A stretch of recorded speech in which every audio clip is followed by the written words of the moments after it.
नमस्कार दोस्तों, साथी संदेश लाइव में आपका स्वागत है। आज हमारे साथ बैठे हुए हैं वार्ड 24 के नव निर्वाचित पार्षद प्रदीप कुमार सेन जी। प्रदीप कुमार सेन जी, इनका वार्ड जो है वो खाली हो गया था। इनके पार्षद जो इनके वार्ड के पार्षद है, 24 नंबर वार्ड के पार्षद है, उन्हें निष्कासित कर दिया गया था किन्हीं कारणों की वजह से। उसके बाद उपचुनाव हुआ और उपचुनाव में अचानक से प्रदीप कुमार सेन जी को बहुमत मिला और उन्होंने पार्षद पद ग्रहण किया है और अभी पार्षद है वर्तमान में। प्रदीप कुमार सेन जी, साथी संदेश लाइव में आपका स्वागत है। धन्यवाद सर। प्रदीप कुमार जी बताएंगे, स्वयं का व्यवसाय, एक अच्छा खासा काम चल रहा था और अचानक से पार्षद बनना, जो ये चेंज आया है जिंदगी में, कैसे देखते हैं इस चेंज को? क्या क्या क्या बदल गया आपकी लाइफ? सर, समाज की जिम्मेदारियां बढ़ गई और ये मैं पहले सलून चलाता था। अब चलाते चलाते कई ऐसे लोग आते थे, अपनी समस्या को लेकर के चर्चा करते रहते कि सर ये प्रॉब्लम आया, वो प्रॉब्लम आया, कोई काम नहीं करता, ये नहीं करता बोलते। तो मुझे लगता था यार, जैसे बात कर रहे हैं ये इतना मुश्किल बताओ, उतना मुश्किल नहीं होता, ये बहुत इजी होता है। तो मैं उससे चर्चा करता था, बताता था कि भाई ये बहुत इजी, इसको कर सकते हैं। तो हर छोटी मोटी समस्या के लिए मैं ही उनका काम कर देता था, चाहे वो कोई कागजी कार्रवाई होता था, चाहे मोबाइल के माध्यम से, कंप्यूटर के माध्यम से मिलता, तो उनको जानकारी मैं वहीं पे दे देता था और सॉल्व भी कर देता था। तो मैं देखता था कि समाज में जो बहुत छोटी छोटी चीजें हैं, समस्या है, उसको यूं ही चुटकी में हल कर सकते हैं। लेकिन ये अनभिज्ञ अनजान है, उनकी सही जानकारी ना तो वो पार्षद दे पाता है, ना कोई जनप्रतिनिधि जो भी है वो हल नहीं कर सकते थे, या तो उनको घुमाया जाता था। जैसे अभी छोटे छोटे काम, जैसे वित्त विभाग का कोई कर्मचारी उनका नहीं कर पाता तो मेरे पहचान में रहते थे, मैं बात कर लेता था। जल विभाग वाला रहे, चाहे पीडब्ल्यू वाला रहे, इससे बहुत सारे लोग से मेरा कांटेक्ट रहता था जो दुकान पे आते थे, तो उनसे संपर्क करके उनका समस्या का समाधान वही कर देता था। तो लोग बोले कि भैया आप तब आपके जनप्रतिनिधि नहीं कर पाते हैं और आप कर देते हो, तो आप क्यों ना लड़ो करके। तो बहुत लोग मोहल्ले वाले बोले कि भैया आप एक बार ट्राई करके देखो करके। मैं अपने वार्ड से लड़ा था लेकिन नहीं निकल पाया। तो दोबारा फिर मुझे लोग बोले, उनसे प्रेरणा लेकर के मैं फिर से 2025 में दावेदारी किया बीजेपी की ओर से। उन्होंने, संगठन ने भरोसा करके मुझे टिकट दिलाया। तो मेरी भी जिम्मेदारी बनती है कि जो भरोसा मुझ पे किए हैं, जनता हो चाहे पार्टी हो, समाज के लोग, मेरी जिम्मेदारी बनती है उनको मैं पूरा करूं, उनकी जिम्मेदारी पे, तो भरोसे पे खड़ा उतरूं। लोगों का कहना है कि ये जो जीत आपको जो मिली है, ये जीत विधायक रिकेश सेन द्वारा गिफ्ट में मिली है, इसमें कितनी सच्चाई है? सब लोगों का कहना बिल्कुल सत्य बोल सकते हो, उनका कहना सही है कि विधायक जी का आशीर्वाद है, गिफ्ट है। बिल्कुल गिफ्ट ऐसा है सर कि जो विधानसभा में, अपने विधायकनगर विधानसभा में जो कार्य किए हैं सर, उनको देखते हुए उनको लोग भर सकते हैं। जैसा बोल सकता हूँ कि जो भी उनका गिफ्ट मिला है, उनका आशीर्वाद मिला है। क्या बात है दोस्तों, जीत को गिफ्ट नहीं मान रहे हैं बल्कि विधायक जी के आशीर्वाद को ये गिफ्ट मानते हैं। प्रदीप जी, उनके किए गए कार्य को देखते हुए भरोसा करके दिया गया। वार्ड किस स्थिति में था जब आपने पार्षद पद संभाला? वार्ड में भी क्या ऐसे कार्य करने हैं जो जरूरी है? 3 साल से कोई काम नहीं हुआ था, ना गटर की, ना नाली की, ना बिजली की, समस्या बहुत रही वहाँ पे। अब धीरे धीरे सुधार आ रहा है। 1-1.5 महीना हुआ है मुझे बनते हुए और मैं पूरा कोशिश कर रहा हूँ कि भाई यहाँ की समस्या को धीरे धीरे करके हल करूँ। बीजेपी से आप पार्षद हैं और शहर सरकार कांग्रेस की, लेकिन राज्य सरकार बीजेपी की है। क्या मुश्किल होता है समन्वय बनाने में? कितना मुश्किल होता है, कितना आसान होता है कार्य करना? बहुत मुश्किल होता है सर जी। आप, हमारे नगर का सरकार कांग्रेस की है। मैं लगातार अपने नगर की समस्या के लिए आवेदन करते रहे, किसी भी समस्या का निराकरण नहीं मिला। अभी सुशासन की हार चल रहा है विष्णुदेव सरकार की, और श्री विधायक जी ने, रिकेश सेन विधायक जी ने यहाँ पे शिविर लगाया और सब लोग को सुविधा हो रहा है यहाँ पे, चाहे विद्युत विभाग का हो, नियमितीकरण का हो, जल विभाग का हो, पीडब्ल्यूडी का कार्य हो।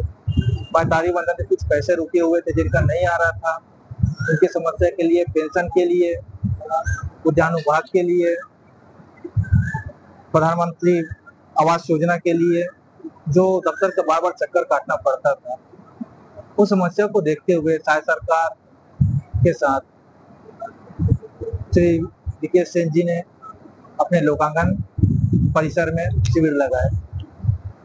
आगे का जो समय आ रहा है, आप अभी नवनिर्वाचित पार्षद हैं, अचानक से राजनीति में आए हैं, आगे क्या एजेंडा रहेगा कि आप अपने किस तरह से आपका काम रहेगा कि आप अपने वार्ड वासियों की उम्मीदों पर खरा उतर सके? अभी तक मैंने अपना ऑफिस नहीं बनाया है। जब मैं लोगों के घर तक वोट मांगने गया था तो मेरा फर्ज बनता है, मेरी जिम्मेदारी होती है कि मैं घर तक उनके समस्याओं को समाधान करूं, घर को। वार्ड 24 के पार्षद है प्रदीप कुमार सेन जी, और उनका साफ कहना है कि इन्होंने आज तक बाकियों की तरह अपना कोई ऑफिस या कोई ठिकाना नहीं बनाया है। जिस प्रकार से इन्होंने अपने वार्ड की जनता से हाथ जोड़ करके वोट मांगा था घर घर जाके, वैसे ये चाहते हैं कि उनके घर घर जाकर के उनकी समस्याओं को सुने और उनकी समस्याओं को पूरा करें। प्रदीप जी, आगे क्या एजेंडा रहेगा आपका, किस तरह से आप काम करेंगे ताकि वार्ड की जनता आपको और प्यार दे? सर, मूलभूत सुविधाएं, मूलभूत समस्या, नाली, बिजली, पानी, ये तो चलता ही रहता है, ये होते रहेगा। इसके अलावा कई ऐसे महिलाएं हैं जो मुझे कॉल करके पूछती हैं, भैया कहीं काम वाम है तो बताओ, हम लोग घर पे ऐसे खाली पीली रहते हैं, हम मीठा मसाला का जो मकान निर्माण करते हैं वहाँ काम नहीं कर सकते, लेकिन ऐसा सुविधा बता दो कि हम घर पे रह के या अपने मोहल्ले में रह के काम कर सके। तो मैं विधायक जी से एक बार इसके लिए बात किया था कि सर कहीं कहीं बने कुछ दुकानें हैं नगर निगम के या हाउसिंग बोर्ड के, हमारे हाउसिंग बोर्ड में से दुकानें हैं जो खाली पड़ी हुई हैं। विधायक जी से बात करके वहाँ पे स्वावलंबन और सशक्त बनाने के लिए कार्य किया जाए। कोई मोमबत्ती, अगरबत्ती, बहुत सारे ऐसे काम है सर, गृह उद्योग, लघु उद्योग को महिलाओं को दे करके चालू किया जाए ताकि उनको एक रोजगार मिल सके और उनकी आमदनी में वृद्धि हो। ये उद्देश्य युवाओं के लिए।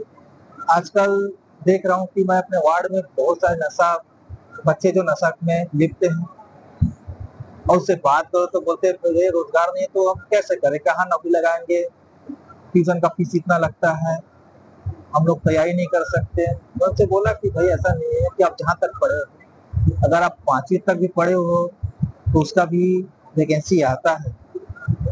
जून में सरकारी जगह पे 8वीं 10वीं इसके लिए रेलवे देते हैं और ग्रेजुएशन कर ले तो केसीसी की तैयारी भी करते हैं, बहुत ऐसे वैकेंसियां निकलती है।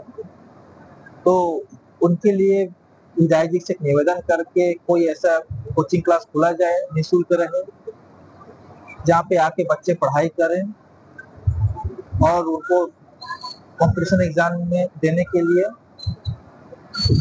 कोई मुश्किलें ना हो।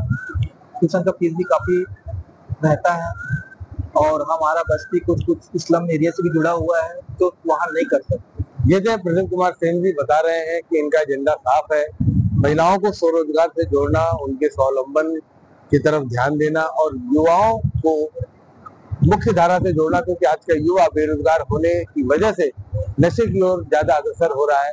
तो बहुत अच्छी सोच है, आपको बहुत बहुत बधाई, आप अपने लक्ष्य में कामयाब हो जाए।